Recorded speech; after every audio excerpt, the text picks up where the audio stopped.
I see Dr. Hastings.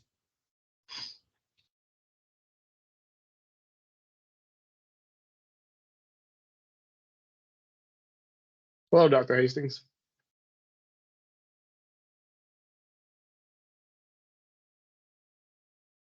Let's see. Okay. Camera. Hello. Okay. Hi, Madison. Sorry about that. Hi. No, you're good. Were you struggling to get on the platform? I clicked on the wrong link, so. Oh no. Well, hopefully it should work. I've made you a presenter. Okay. So you should be able to share everything. We are going to go ahead and get started, everyone. Thank you all so much for being here this morning. If you can, remember, try to put your name, district, and role in the chat as you enter. And as always, we'll have a recording of this presentation, and the slides will be available on our OSD Connect Canvas page. So today's topic is going to be all about aligning intervention to need and standard treatment protocols. So Dr. Kim Hastings is gonna present today, and we'll have some questions after her presentation that we can discuss. So be thinking about questions you have for her or for the other people in the group as she is presenting.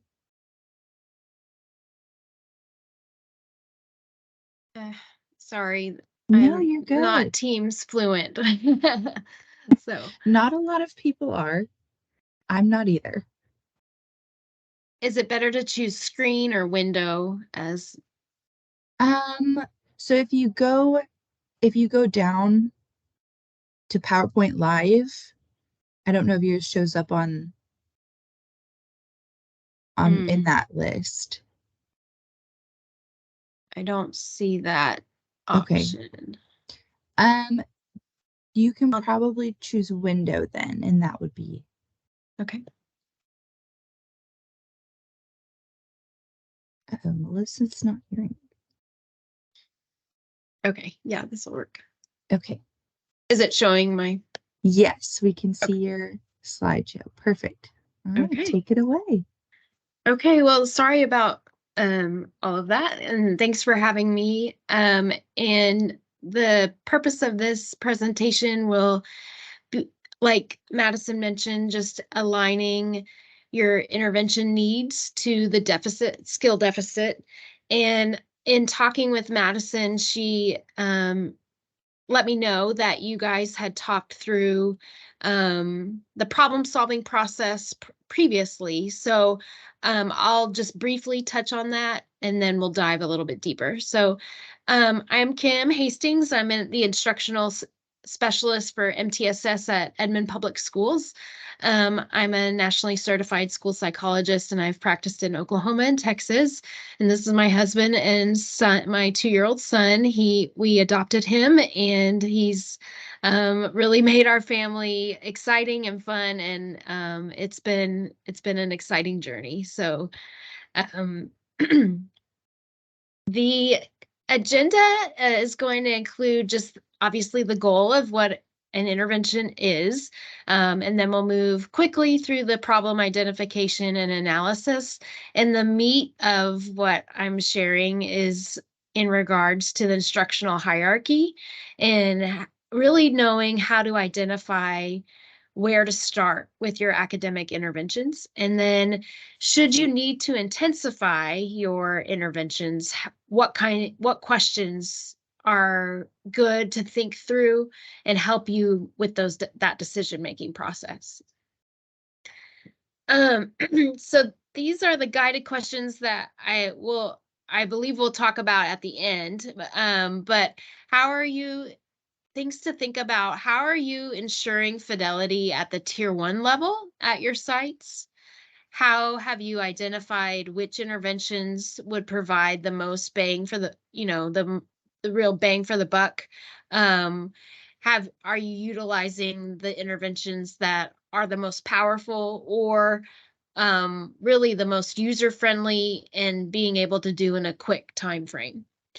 How to plan instructing on a specific intervention, and how are you going to problem solve and check intervention implementation? So that's always a question we're trying to think through in our implementation of interventions. So the focus point obviously is to be utilizing those standard treatment protocols and utilizing that screening data to help you make your decisions. So if you may or may not remember, but problem identification is the first step in the problem solving process. And in this, we're trying to truly identify, where does the problem lie? So what is the student expected to do, and what are they actually doing? So it's really simply that simple, in that we are looking at where's the norm, where's the expectation, what's considered average, and how are our students actually doing? Without that criteria, it's just a guessing game, and then you're trying to make decisions based upon possibly poor data. And so, as you know, utilizing that information is critical in knowing who's a true need, who is someone who needs a little bit of help, and who's somebody that's got it. The importance of utilizing the normative goal is the ability to say across the nation, or across the norm sample, across the grade level, this is considered average. And if we're exceeding that, then we're beyond average. We're crushing that goal. And if we're not, then we're working towards that. And ideally, the publishers have those norms by grade level. Then, of course, so we know there's a problem, we identified it, and now we're trying to figure out the problem analysis. So where do we go from here? And so you're beginning to look at what are the variables that could be impacting that deficit or need, and what's causing or making the problem even worse. You can utilize several different tools to be able to evaluate that. And these three listed here are critical ones that I like to use and have used in the past, is having that curriculum-based measurement norm, being able to use that as a quick tool. And then if we're looking at, is it a skill or performance deficit, or is it they're lacking the necessary skills to perform the task, or they're just not performing it? We need to work on motivation. And then, of course, structured observation, because sometimes there's other variables that we may not even be aware of in the classroom that may be happening that could be impacting. So looking at the two different types for academic skill problems, we're primarily looking at, is there a skill deficit? And I just mentioned that. Or is it a performance deficit? A lot of times people refer to this as a skill versus will. And we're looking at, do we need to teach and master prerequisite skills, or are we just lacking some motivation to perform that skill? Or, and then, it always can't be easy. Is it both? Are we dealing with a student that's not only missing a skill and they're not motivated to do it? So how do you know, how do you identify this? And this is the skill versus performance assessment, which is, it's really simple. It's not a standardized, there are directions, but it's not something like you're giving a specific test. So I already explained skill versus performance. One thing that I do want to point out is that the performance deficit student, so the student that may be lacking the will to do do the task. It may seem that way in the beginning, but it could lead to a skill deficit later if they're not regularly performing the task. So I just wanted to point that out real quick. So in the skill versus will or can't do, won't do, you'll identify the skill that the student is not displaying. So for example, I'm going to use Anne and her multiplication facts. And so what you want to have in this scenario is you want to have a permanent product. That way you can easily go back and look at it. So without any change in reinforcement or any change in how you're delivering, you're just going to assign a simple task of completing the multiplication facts. And so you would say for a specified amount of time, I want to see if Anne can complete this worksheet or problem. Then at a later time, you're going to see if she can complete the same worksheet but with a reinforcer. So if she is it faster? Does she do it in the same amount of time? Does she do it in less amount of time? Does she do it in a more amount of time? You're wanting to see if that motivator or that reinforcer is powerful enough to change her completing the assignment. And this can help you identify, okay, yeah, she's either lacking the multiplication skills, which would be the skill deficit, or it's just simply working through motivation and trying to find a way to keep her motivated and keep her on task. The same idea could be applied for reading. I know math is pretty simple because we can easily get a permanent product.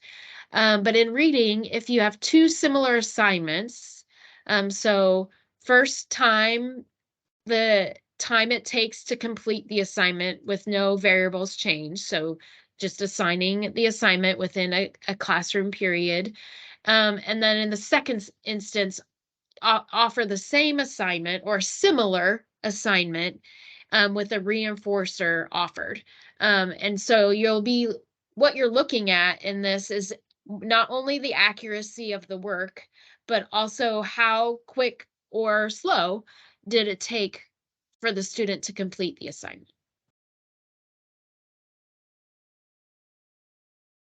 And how you analyze this information is if there is an improvement to a degree that the problem no longer exists when you offer the reward, that would be a won't do problem. And then can't do, obviously, there's little or no improvement in the performance when you offer. There's still a skill deficit. They still don't know how to do the multiplication, or they're still struggling. And then a combination problem is what this looks like is the performance improves markedly, but even with the reward, the problem still remains. So let's go back to Anne and the multiplication example. So Anne completed, let's say the norm is to complete 20 problems. I'm just making this up. I don't know the norms off the top of my head. She's completing 20 problems. It's taking her quite a while, like probably 15 minutes to complete the assignment. And so then we offer, the second time we give it, we offer a reward. And it's still it's not changing, and we're still seeing that skill deficit in that she's completing 20 problems, but it's taking a while. It's not as quick as we need it to be. And we're still noticing some errors in her answers. I apparently thought about this. So in the same idea, when it's just explaining that if she did it, if she completed it, or if she didn't, and how to analyze if it's a skill or performance. Performance deficit interventions can include the need to increase the reward, the token at the end, or maybe a token in the middle as they're working through it. So there's some examples of work completion or performance deficit tips that are linked here that will take you to a slide. So skill deficit, and this is where we're going to spend the majority of our time this morning, is when the student does not have the appropriate skill to complete the academic task. We have to start analyzing where they are at on that instructional hierarchy. So I'm going to kind of go into what is the instructional hierarchy, what does it mean, and how do we start analyzing that. So as everything in MTSS is, it always comes back to a triangle. And so we're going to start at the bottom of the triangle first. And then as we move up, that will get to more difficult tasks. So it is a step model in that learning can be broken down into these 4 different categories. So at the bottom, acquisition is the most basic, ranging from simple breaking the task apart into simple components to be able to eventually reach fluency and then move to generalization and then finally adaptation. So what is acquisition? So at this stage, the student is initially learning and developing the use of the skill. So some common things you'll see in acquisition interventions are modeling, being able to demonstrate to the student how to decode or how to do the math problem, how to borrow, how to carry, and then doing it at a guided practice. So doing the actual problem together with the assistance of the guide of the teacher or the adult. And then finally, at the end of the intervention, providing that corrective feedback to the student. And there's a little note here about corrective feedback. And unfortunately, we have to say this sometimes. Corrective feedback should never be condescending, and that we're keeping in mind that the student is just learning the skill. And so we're trying to build the momentum and capacity for the student to become more fluent at that particular skill. Acquisition problems will often look like the student has not received adequate or enough instruction, and often skills that build on each other, it would be appropriate to check for the accuracy of the skill as well. So a lot of our screening instruments look at fluency, but sometimes, or not sometimes, most times, we need to think about what's the accuracy level. Yeah, they're reading 80 words a minute, but they're missing, 1 out of every 7 words. They're missing quite a bit in their decoding, and thinking through not only the fluency level but the accuracy level. Any questions about acquisition interventions? We'll spend a little bit more time after I introduce each part at this point.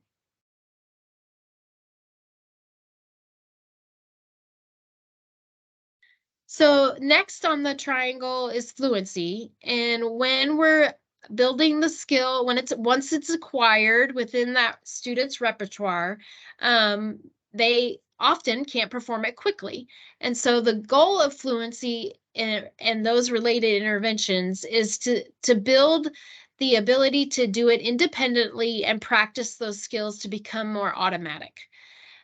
Fluency is important, but it's not always, it is important, but what sometimes teachers lose is, oh, we just got to do it fast. And sometimes fluency is not always about speed. It's about I'm thinking about reading. It's about reading with the right reciprocity and the right pausing and noticing the punctuation and all of those components that make a fluent reader. It's not just speed.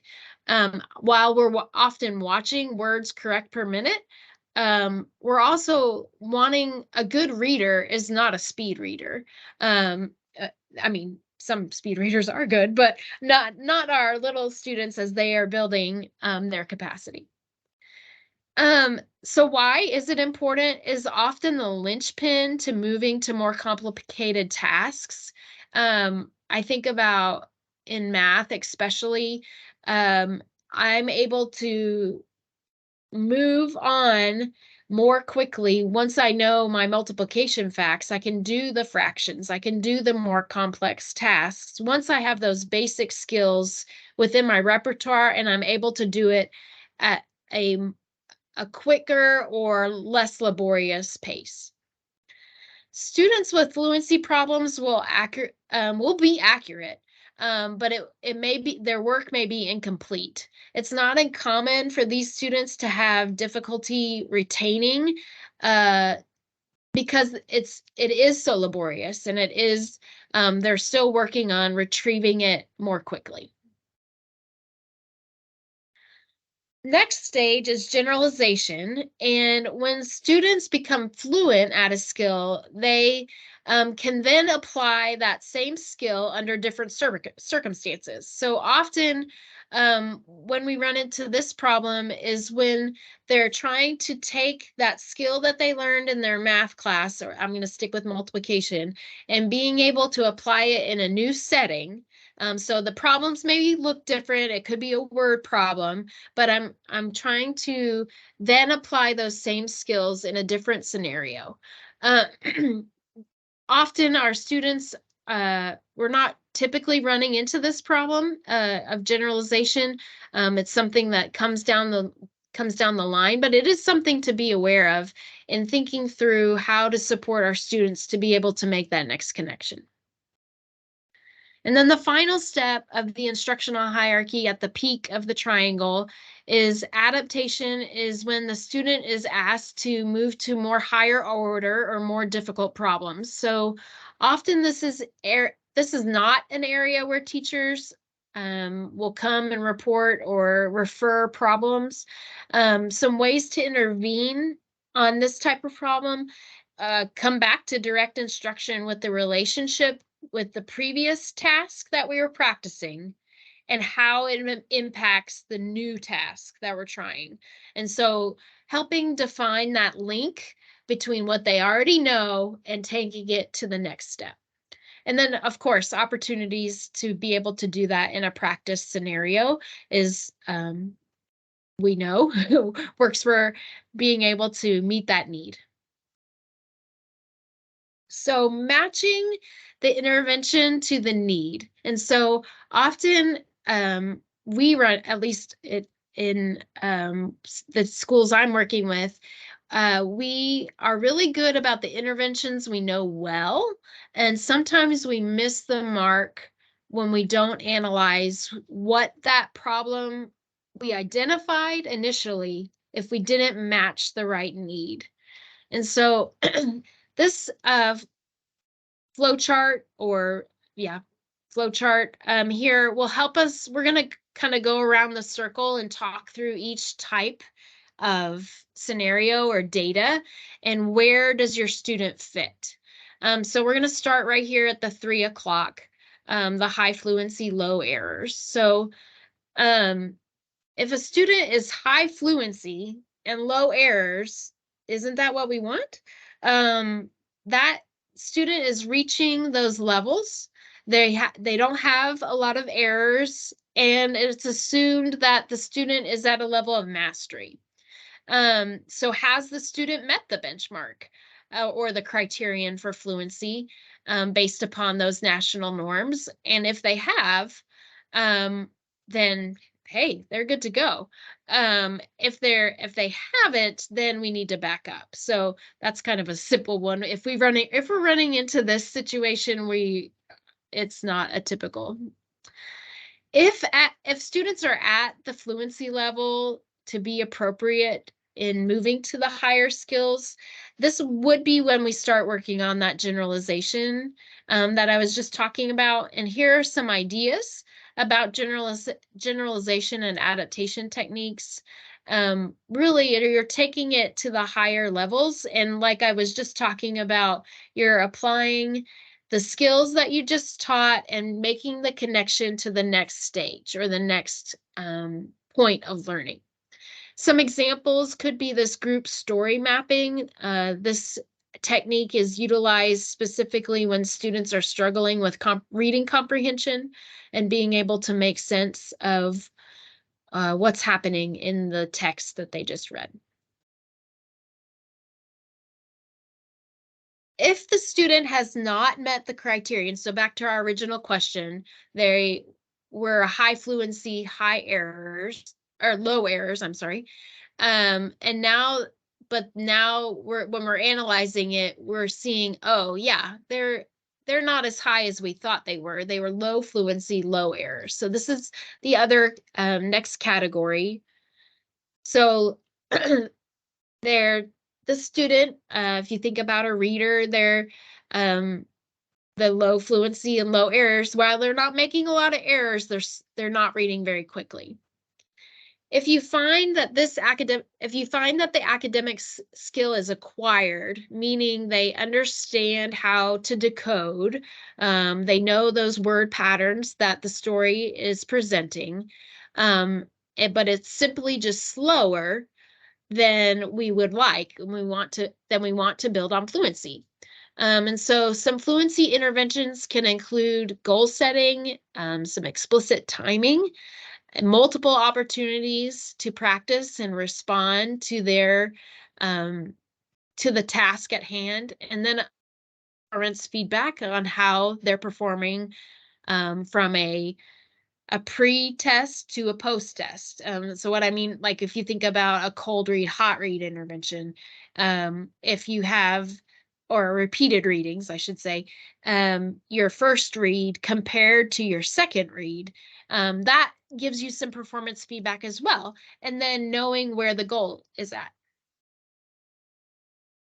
Okay, so the next scenario, so you have a student that's high fluency, high errors. So they may be quick, but they're missing a lot in between. This student is doing the academic tasks, but there's also a lot of mistakes. So at this point, it would be appropriate to back up to the previous skill. And by previous skill, I mean, if you're working on a third grade reading level, a third grade passage, and they're doing it high fluency, high errors, it may be appropriate to first see how are they doing at the second grade level. Are they reaching that mark, or are they still making as many errors? At this point, you'd be looking at accuracy interventions to include modeling and correcting the responses, the visual cues to help with the mistakes, and then increasing the opportunities to respond, which means giving more opportunities for the student to read aloud and get that feedback from the teacher or get that feedback from the peer. And then, of course, that immediate corrective feedback. We know in research that if we can be able to provide that feedback immediately or as quickly as we can, to be able to offer a correction, we'll be able to do it more quickly. And then the fourth one, so the fourth one on our flow chart is low fluency, high errors. So they're not quick and they're having a lot of mistakes. If the student's displaying high errors, it's likely that they are missing an initial skill. So it may be appropriate to back up to a previous skill. So math is easy to think about in this example. If they're working on multiplication, they're not quick and they're not accurate. It may be possible that we need to back up to a prerequisite skill. So how is their addition? Are they able to add in groups? And being able to think through, making sure we're matching where the problem lies. We know that as we move up in skills, yeah, it's going to get harder. And therefore, do we have that base solid? Accuracy interventions include modeling, a lot of modeling to correct those mistakes. We're providing the visual cues, and again, that opportunities to respond, not only like the previous slide, but thinking about how can we do that in a way that is sorry, how can we do that in a way in that we are offering that feedback and being quick to do that as the adult? Some accuracy interventions, and these obviously are not all of them. These were just quick ones that I pulled. So including for reading, improving reading vocabulary through sight words, and then math, working through performance feedback and really challenging the student, and then for writing, some spelling activities. And then fluency interventions, and these are all linked here. They will take you to different intervention central, different protocols that are linked in here as well. And that, sorry, back to fluency intervention, math. So that performance feedback with goal setting. This allows the student first to know where they're working towards, what's setting the goal. So they're made aware of what's the target, and being able to complete that. And then writing, so spelling and sight words, cover, copy, compare techniques on there. So obviously, once we have, that's the initial hard part, is trying to identify where the deficit is and matching that intervention to that need. And that's the key component. And sometimes we miss the mark, and it's okay. And we're just reevaluating to be able, reevaluating the baseline, or maybe where the student is really at. So how do I evaluate the data of the progress monitoring data? First, setting up a graph and being able to first plug in the baseline, so the starting point of where the student began at the first session of the intervention. What exactly are you wanting to change? Are you wanting to change fluency? Are you wanting to change accuracy? What specifically are you measuring? And then are you going to be measuring it every day? The key is to have something quantifiable every day, but remember, leaving out the subjectivity really helps in that you're able to see a true target. So this would be the ideal situation. We have, not only do we have a baseline of 3 points, but that never happens. We usually only have one. And the student is trending perfectly, meaning they're growing along this aim line, and you see them progressing. And we also notice that we're not only moving ahead, but we're moving forward, and we're not all over the map. So that would be the ideal. It never exactly looks like this.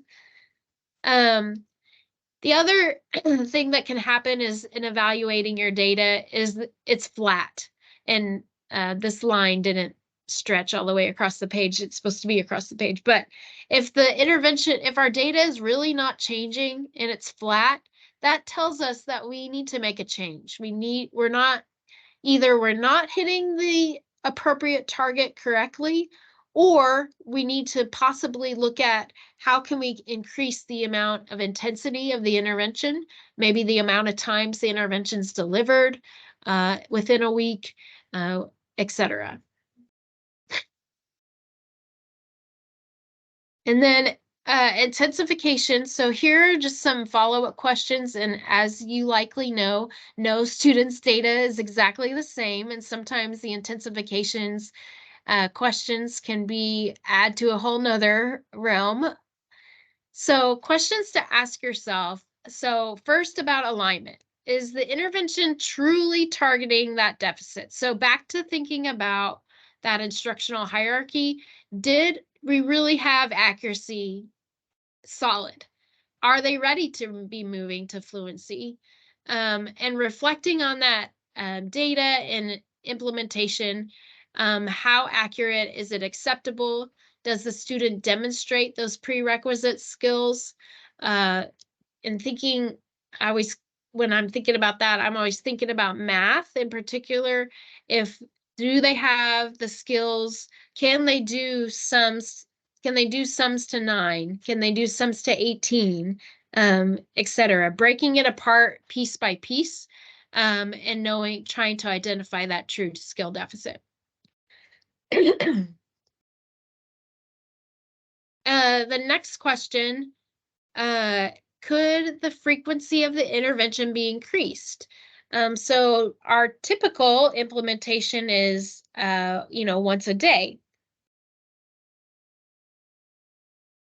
Could we increase it to once in the morning, one time at the end of the day? Our interventions shouldn't be, it really should be quick, or have the ability to implement them within a 15, 20-minute time frame, and sometimes a lot quicker. If you operate in a 4 times a week implementation, could you increase the interventions to 6 times a week, and seeing if you can really make a change for the student? And then the third question, could we increase more individual opportunities to participate in the strategy? So this is really referring to changing a small group of students from 6 to 2, and really thinking about how can we give excuse me, the student more individual opportunities to be able to interact, and receive that feedback on a more individual basis.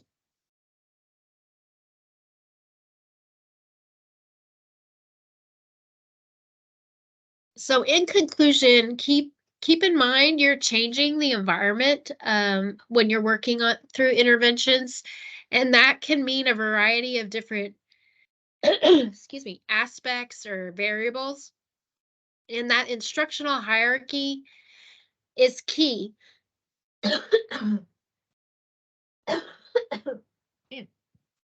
in understanding your deficits. If your child or student doesn't fit into any of that flow chart, you're trying to figure out, where are the errors, where is their rate or their accuracy, and where is the fluency. And always set your goal, have a goal, and then of course a baseline to be able to know where you can improve from. And then keep up with the intervention and monitoring data, and that can really inform all of that. So that's everything. Here's my contact information. You're more than welcome to reach out to me, and I'm happy to problem solve with you if you have any questions. So we can go to those guided questions. Let me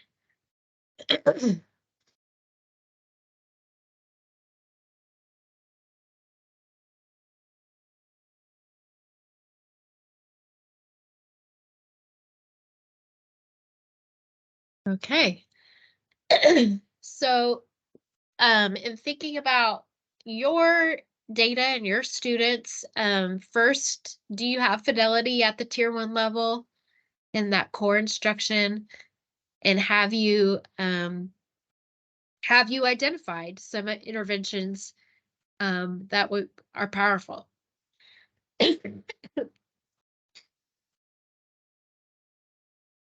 If you want to unmute, I've just allowed the microphone for all participants. So if you want to unmute and talk, or if you're more comfortable typing in the chat to discuss, that's also fine.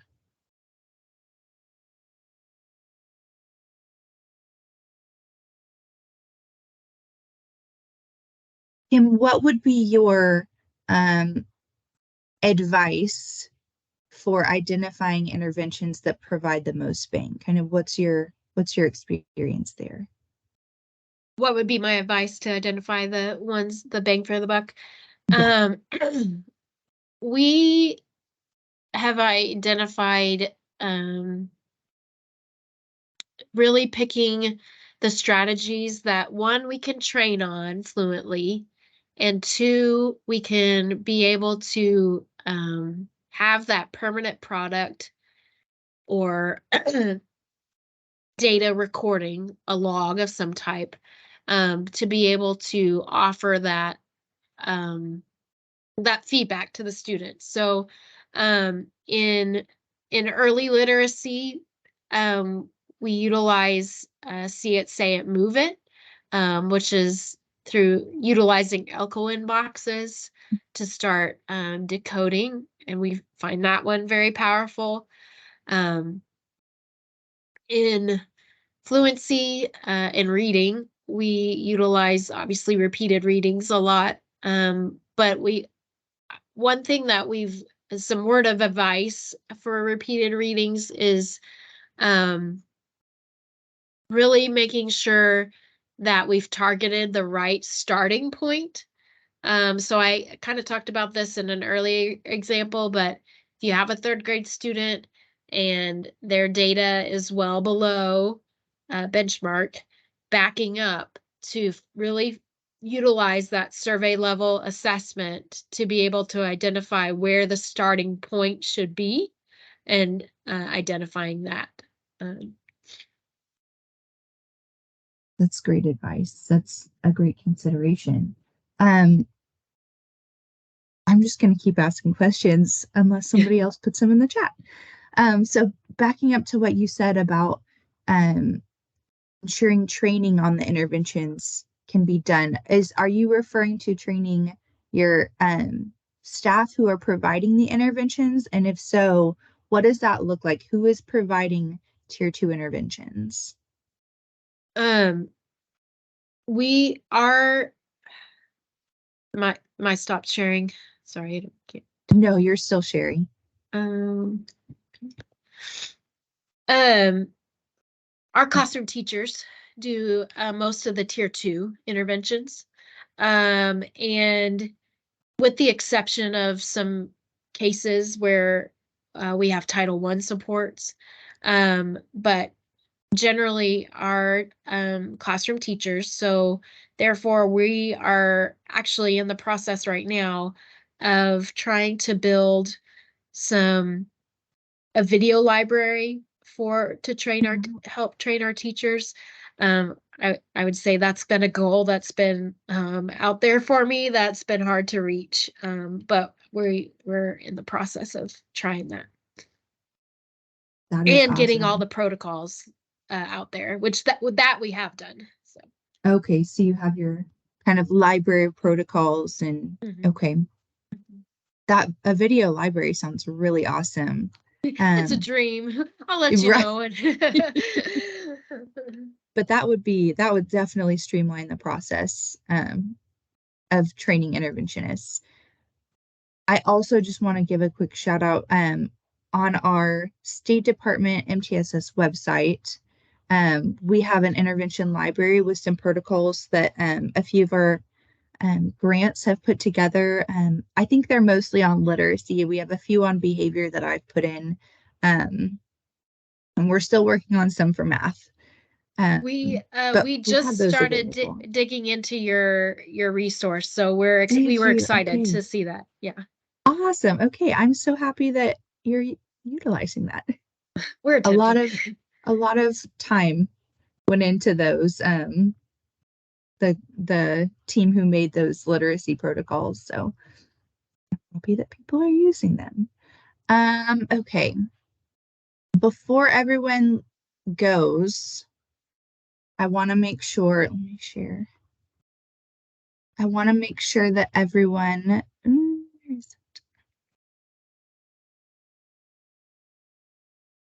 completes our session evaluation so that we know how to improve things. And then I also wanted to cover our next session for, it's our December session, but it will actually be held after Christmas, the holidays, on January 4th at 9 a.m.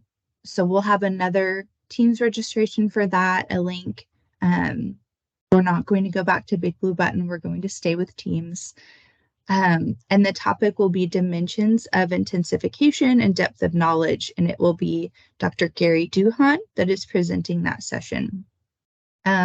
So before everyone leaves, I just want to make sure to give you plenty of time to scan this and